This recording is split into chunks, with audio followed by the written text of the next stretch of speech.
চলো না বন্ধুরা, আজকে তো ক্রিসমাস ডে আছে, চলো না আমরা সবাই মিলে ক্রিসমাস ডে মানাই। টুনি পাখি সব বন্ধুদের বলে চলো না বন্ধুরা আমরা ওই হ্যাপি ক্রিসমাস ডে মানাই। চলো না, আমাদেরকেও সান্টা ক্লজ গিফট দিবে। হ্যাঁ বন্ধুরা, তাহলে চলো আমরা সান্টা ক্লজের কাছে যাই, আমরাও চলো গিফট নেব। সবাই মিলে সান্টা ক্লজের কাছে যখন যাচ্ছে, ইঁদুর বলে আমিও যাব বন্ধু, আমাকেও নিয়ে চলো। বন্ধু মিলে সান্টা ক্লজের কাছে গেল।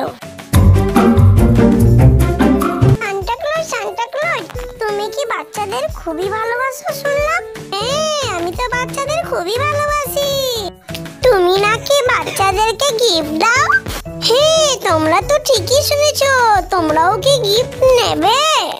হ্যাঁ, আমরা তো তোমার কাছে গিফট নিতেই এসেছি, তাহলে আমাদের গিফট দাও। এই নাও তোমরা গিফট।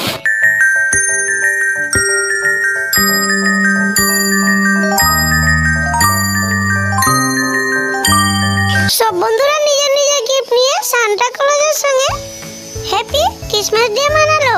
তাহলে বন্ধুরা আপনাদের জানাই হ্যাপি ক্রিসমাস ডে।